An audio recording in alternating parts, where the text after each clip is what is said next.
વિદ્યાર્થી મિત્રો, આપણે અગાઉના લેક્ચરમાં પ્રમેય 6.1 સમપ્રમાણતાનું મૂળભૂત પ્રમેય એટલે કે થેલ્સનો પ્રમેય એનું પરિણામ તાર્યું છે. થેલ્સના પ્રમેયને શોર્ટમાં બીપીટી પણ કહેવાય છે, બેઝિક પ્રપોર્શનાલિટી થિયરમ. એટલે કે બીપીટી લખેલું આવે તો તમારે સમજવાનું છે તે બેઝિક પ્રપોર્શનાલિટી થિયરમ છે. હવે એમાં આપણે એ વાત કરી હતી કે જો કોઈ રેખા ત્રિકોણની એક બાજુને સમાંતર છે અને એ બાકીની બે બાજુઓને ભિન્ન બિંદુઓમાં છેદે છે તો તે બાજુ પર કપાતા રેખાખંડો તેનું સમપ્રમાણમાં વિભાજન થાય છે. એટલે કે આપણે એના આધારિત વધારાના પરિણામની પણ આજે વાત કરીશું. આપણે જે પ્રમેયમાં તારવ્યું એ શું છે? તો આપણે એવું તાર્યું છે કે AD upon DB equal to AE upon EC. તો અહીં એ પરિણામ તો આપણે લખી દઈએ છીએ. AD upon BD equal to AE upon EC. આ સિવાય બીજા બે પરિણામો પણ ગાણિતિક ગણતરી દ્વારા તારવી શકાય છે. આપણે અત્યારે એને યાદ રાખી લઈએ. બીજું એક સૂત્ર છે AD upon AB equal to AE upon AC. હું લખું છું અહીંયા AD upon AB equal to AE upon AC. પછી વાત કરીએ અને કેવી રીતના યાદ રાખી શકાય. ત્રીજું સૂત્ર જોઈ લઈએ. DB upon AB equal to EC upon AC.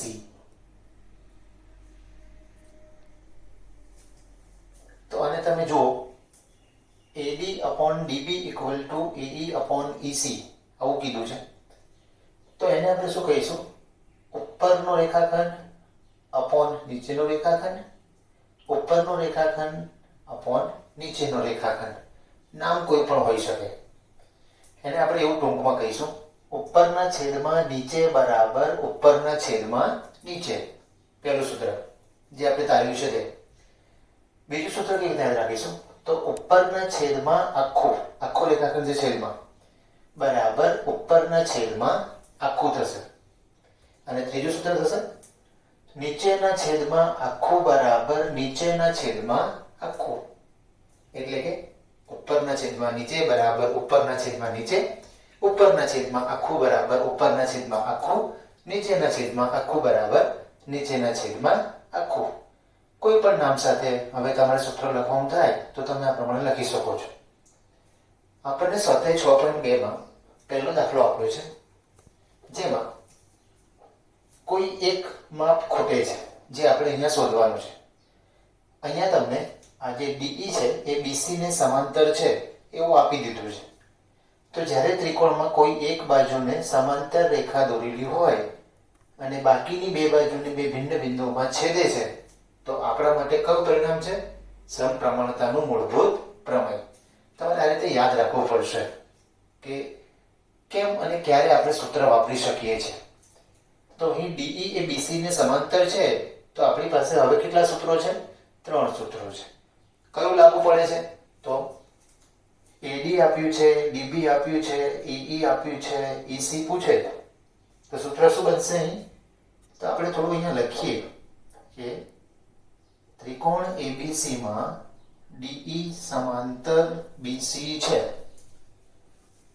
તો પ્રમેય 6.1 પરથી સમપ્રમાણતાના મૂળભૂત પ્રમેય પરથી પણ લખો, થેલ્સના પ્રમેય પરથી પણ લખો, અથવા પ્રમેય 6.1 પરથી.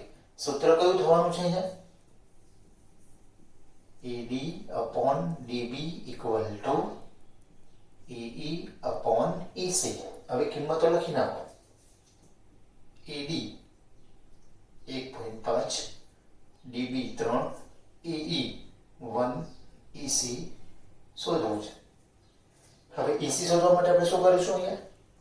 તો આ EC જે છેદમાં છે એને સામે લઈ જઈએ, અંશમાં જશે. 3 ને સામે લઈ જાઓ, એ પણ અંશમાં જશે.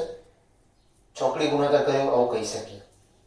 તો માટે 1.5 into EC equal to 1 into 3. માટે EC equal to 3 એકા 3 થશે upon 1.5 છે તો હું 15 લખીશ, ઉપર લખવા પડે 10 લખવા પડે, ભાગ ચલાવો, 3 પંચા 15, 5 દો 10. શું જવાબ મળે છે આપણને અહીંયા? તો EC બરાબર 2 આપણો જવાબ થયો છે. બીજો એક દાખલો છે પણ આપણે જોઈ લઈએ જોડે જોડે. અહીંયા પણ AD નું માપ શોધવું છે, DB નું માપ, AE નું માપ અને AC નું માપ આપ્યું છે. બિલકુલ આ જ પ્રમાણે આપણે અહીંયા સૂત્ર વાપરવાનું થશે. તો ત્રિકોણ ABC માં DE સમાંતર BC છે. કયો પ્રમેય વાપરવાનો છે? પ્રમેય 6.1 પરથી. સૂત્ર શું લખીશું? AD upon DB બરાબર AE upon EC. AD શોધવાનું છે, DB નું માપ 7.2 છે, AE નું માપ 1.8 છે, EC નું માપ 5.4 છે. માટે AD બરાબર આ બંનેના પોઈન્ટ આપણે રિમૂવ કરી દઈશું, એટલે કે 18/54 થઈ જશે. 7.2 ને સામે મોકલીશું, અંશમાં જશે. હું 72 લખું છું, તો છેદમાં મારે કેટલા લખવા પડે? 10 લખવા પડે. ભાગ ચલાવીએ, 18 તરી 54, એકાને 11 આવડવા જરૂરી છે, તૈયાર કરી નાખજો. ઘરે બેઠા છો, સમય છે આપણી પાસે, એકાને 11 આવડે તો આ બધું કામ ઈઝી છે. ત્રણે ભાગ ચલાવીશું. અહીંયા 24 તરી 72 થાય, એટલે અંશમાં વધે 24 અને છેદમાં છે 3. તો માટે AD બરાબર 2.4 થશે. એટલે કે આપણને જ્યારે કોઈ એક બાજુને સમાંતર રેખા આપવામાં આવે છે અને કોઈ માપ આપણને શોધવાનું કહે છે જે ખૂટતું હોય તે, તો આપણી પાસે પ્રમેય 6.1 અનુસારના જે આ 3 સૂત્રો છે, ટ્રીક યાદ હશે. ઉપર નીચે બરાબર ઉપર નીચે, ઉપર આખું બરાબર ઉપર આખું અને નીચે આખું બરાબર નીચે આખું. આ રીતે તમારે 3 સૂત્રો સમજીને યાદ રાખવાના છે. હવે આપણને પ્રમેય 6.1 એનું પ્રતીક પ્રમેય આપ્યું છે. એટલે પ્રમેય 6.1 માં આપણે શું કીધું કે જો કોઈ સમાંતર રેખા હશે ને, કોઈ બાજુને સમાંતર રેખા હશે ને, તો એ સમપ્રમાણમાં વિભાજન કરશે.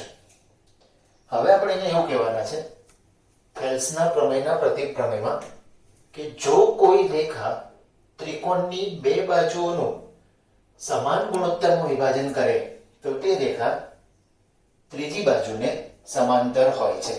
તો પ્રમેય 6.1 માં કીધું કોઈ રેખા સમાંતર છે, કોઈ એક બાજુને સમાંતર છે, તો તે સમપ્રમાણમાં વિભાજન કરશે. હવે અહીંયા જો સમપ્રમાણમાં વિભાજન કરશે, સમાન ગુણોત્તર એટલે સમપ્રમાણમાં વિભાજન કરશે, સમપ્રમાણમાં વિભાજન કરશે તો તે રેખા એ ત્રીજી બાજુને સમાંતર હોય છે. તો અહીંયા આપણે એવું કહીશું કે ત્રિકોણ ABC માં AD ના છેદમાં DB બરાબર AE ના છેદમાં EC હોય તો DE એ BC ને સમાંતર થશે. પ્રમેય 6.1 શું કહે છે?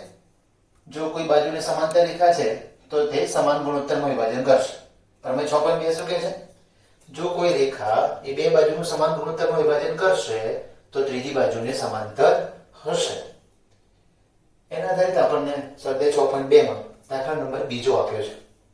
તેમાં એવું કહે છે કે ત્રિકોણ PQR માં PQ અને PR ઉપર E અને F છે.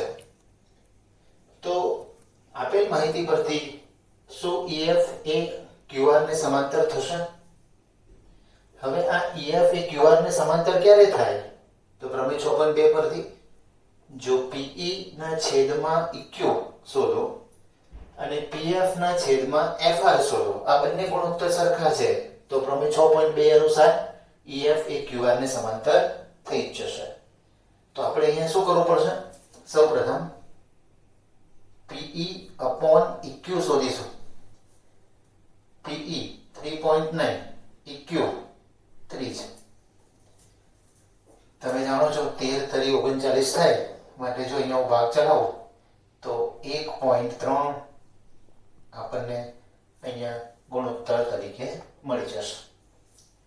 હવે શું બાકી વધ્યું તો આપણે શોધી નાખીશું PF upon FR 3.6 upon 2.4. તો હવે પોઈન્ટ દૂર કરું 36 upon 24 12 તરી 36 12 દુ 24 શું મળ્યું 3 upon 2. 3 upon 2 એટલે 1.5. શું આ બંને સરખા થયા? જો સરખા થયા છે. PE upon EQ કેટલા મળે 1.3. PF upon FR કેટલા મળે 1.5. તો શું આ બંને સમાન ગુણોત્તર થયા? ના, સમાન ગુણોત્તર નથી થયા. તો રેખા સમાંતર થશે કે નહીં થાય? નહીં થાય. કેમ? જો સમાન ગુણોત્તરમાં વિભાજન કરે ને તો તે રેખા ત્રીજી બાજુને સમાંતર થાય છે. તો અહીં PE upon EQ is not equal to PF upon FR માટે EF સમાંતર QR ન થાય. તો સમાંતર હોવા માટે શું યાદ રાખવું પડે? થેલ્સના પ્રમેયનું પ્રતીક પ્રમેય યાદ રાખવું પડે કે જો કોઈ રેખા એ બે બાજુઓનું સમાન ગુણોત્તરમાં વિભાજન કરે તો તે રેખા ત્રીજી બાજુને સમાંતર થાય, નહીં તો ન થાય. અહીંયા હવે દાખલા નંબર 3 મૂક્યો છે. બીજો દાખલો તમારા માટે બાકી રાખ્યો છે. કરવાનું શું છે તમને ખબર છે? ગુણોત્તર શોધી નાખો બંને. જો સમાન થાય તો સમાંતર છે, જો સમાન ન થાય તો સમાંતર નથી. ચાલો હવે અહીંયા PE upon EQ શોધીશું. PE upon EQ, પરંતુ અહીંયા આપણને માપ આપેલું છે PQ નું, એટલે આપણી પાસે જે 3 સૂત્રો હતા એમાંથી કયું સૂત્ર વાપરવું એ વિચાર કરીએ તો PE upon EQ વાળું સૂત્ર નથી વાપરવું. આપણી પાસે PE નું માપ છે અને PQ નું માપ છે. તો આપણે અહીં સૂત્ર વાપરીશું PE upon PQ, એટલે કે ઉપરના છેદમાં આખો બરાબર ઉપરના છેદમાં આખો, એ સૂત્ર અહીંયા વાપરીશું. તો PE upon PQ શોધીએ 0.18 upon 1.28 થશે. તો હવે અહીંયા પોઈન્ટ દૂર કરો તો શું લખાશે 18 upon 128. ભાગ ચલાવો છે 18 upon 128 નો. ફાવે ને? ન ફાવે તો 2 થી શરૂ કરવાનું.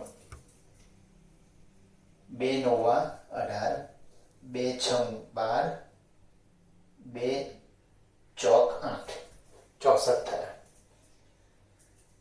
9 અને નીચે 64 છે. શું ભાગ ચાલશે ખરો? 3 ની ચાવી ખબર હોય તો પણ કંઈ નહીં ચાલે. તો અહીંયા છેદ ઉડતા નથી. હવે આપણને જવાબ તરીકે અહીંયા શું મળ્યું 9 upon 64. હવે શું કરવાનું રહ્યું? તો PF upon PR શોધીશું. 0.36 upon 2.56. પોઈન્ટ દૂર કરો 36 upon 256. 2 ભાગ શરૂ કરો 18 દુ 36. 2 ભાગ ચલાવી 2 એકા 2, 2 દુ 4, 2 એઠા 16. હવે શું 2 ભાગ ચલાવો 9, 2 ભાગ ચલાવો 64. જવાબ શું મળ્યો 9 upon 64. બંને જવાબ કેવા છે? સરખા. ગુણોત્તર કેવા થયા? સમાન. તો શું સમાંતર થશે? જવાબ શું છે? હા, થશે. તો અહીં PE upon PQ equal to PF upon PR છે માટે EF સમાંતર QR છે. બંને પ્રમેયના જે પરિણામો છે એ આપણે તૈયાર કરવાના જ છે. ક્યારે પણ પૂછવામાં આવે પ્રમેય 6.1 તો આપણને પ્રતિજ્ઞા આવડવી જરૂરી છે. પ્રમેય 6.2 એની પણ પ્રતિજ્ઞા આવડવી જરૂરી છે. કારણ કે જ્યાં સુધી આપણે પ્રમેય તૈયાર નહીં કરીએ, જ્યાં સુધી એના પરિણામનો ખ્યાલ નહીં મેળવીએ, ત્યાં સુધી જ્યારે આપણે વર્ગખંડમાં ભેગા થઈને સાબિત કરવાના દાખલાની ચર્ચા કરીશું ને, તેમાં સમજ નહીં પડે. તો અત્યારે હાલ તમારે શું કરવાનું છે? જેટલા પણ પ્રમેય આપણે સાબિતી સાથે સમજીએ છીએ એની સાબિતી, જેને ફક્ત પરિણામ સ્વરૂપે અત્યારે વિચારીએ છીએ, એને પરિણામ તરીકે તમારે યાદ રાખવાનું છે. અત્યારનો સમય ઘરે જ છો, કદાચ સમજાયું હશે કે જો ઘડિયા આવડે તો પણ આપણું કામ થોડુંક ઇઝી થાય છે, તો ઘડિયા પણ તૈયાર કરવા જોઈએ. તમે બધા ઘરે છો અને સમયનો સદુપયોગ કરો. રમતમાં પણ ઘડિયા તૈયાર થશે, વર્ગ અને વર્ગમૂળ તૈયાર થશે, ઘન અને ઘનમૂળ તૈયાર થશે, અને જેટલા પણ લેક્ચર્સ પૂરા થતા જાય છે એ બધાનું પ્રોપરલી હોમવર્ક અને એની પ્રિપેરેશન કરતા જશો, તો જ્યારે આપણે શાળામાં મળીશું ત્યારે ખૂબ જ સરળતાપૂર્વક આપણે આપણું કામ આગળ વધારી શકીશું.